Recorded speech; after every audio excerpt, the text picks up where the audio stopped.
Ambassador Zixthor's crystalline form shimmered with indignation as he stood before the Galactic Council. His species, the Vexarii, had ruled the known universe for 3 millennia, and never had he encountered such audacity from a primitive species. They refused?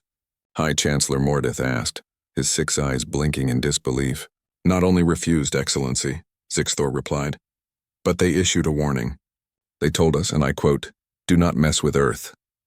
A ripple of laughter echoed through the council chamber. The humans had only achieved faster-than-light travel 15 years ago.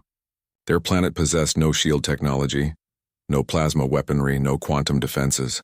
They were children playing in a galaxy of gods. "Send the compliance fleet," Mordeth ordered casually.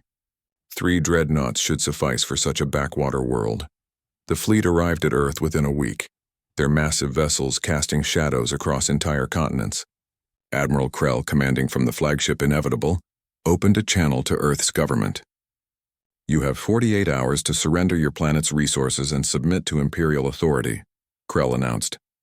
"Resistance will be met with annihilation." The response came from a woman who introduced herself as Secretary General Martinez. "We warned you not to mess with Earth," she said calmly. "You should have listened." Krell's mandibles clicked in amusement. "Your warning. We have destroyed civilizations 1,000 times more advanced than yours. What could you possibly—" The transmission cut off. Not by human design, but because the Inevitable's communication array had suddenly stopped functioning. Then the weapon systems went dark. Then life support began fluctuating. "What's happening?" Krell demanded. His chief engineer's face appeared on screen, terror evident in his expression. "Sir, something's in our systems. It's not a virus. It's intelligent. It's learning our technology faster than we can respond."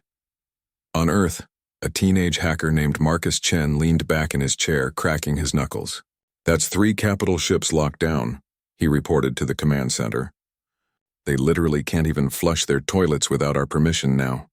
But humanity's response wasn't just digital. Across Earth's orbit, thousands of small vessels began launching. They weren't warships by galactic standards. Many were retrofitted mining craft, cargo haulers, and even civilian yachts.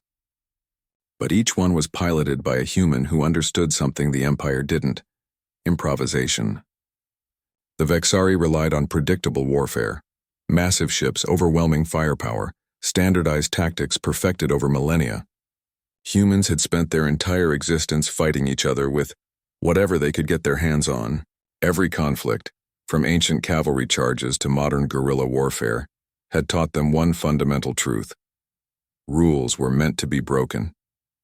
Commander Sarah O'Brien piloted her modified freighter directly toward the 2nd dreadnoughts.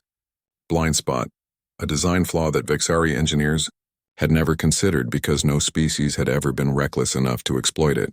She released her payload, mining explosives commercially available and entirely unimpressive by military standards, but she'd aimed them at the dreadnought's cooling vents. The explosion that followed cascaded through the ship's systems, turning its own power core against itself.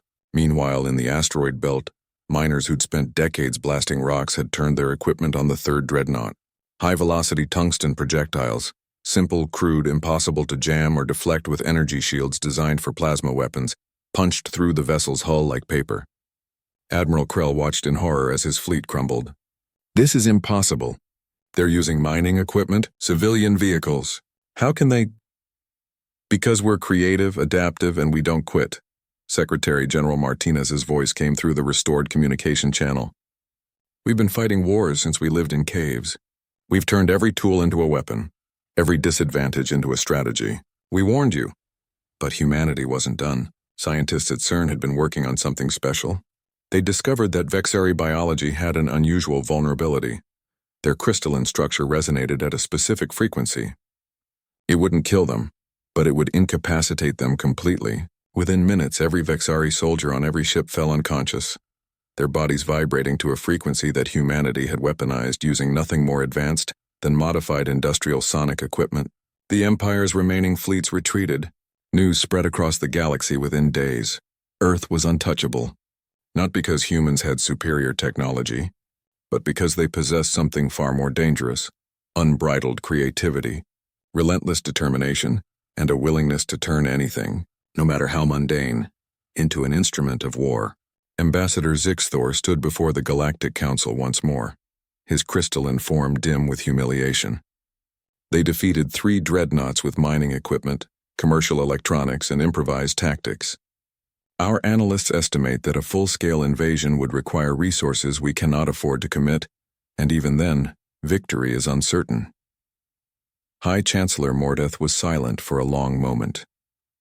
Finally, he spoke. Add Earth to the protected worlds list, and update our first contact protocols.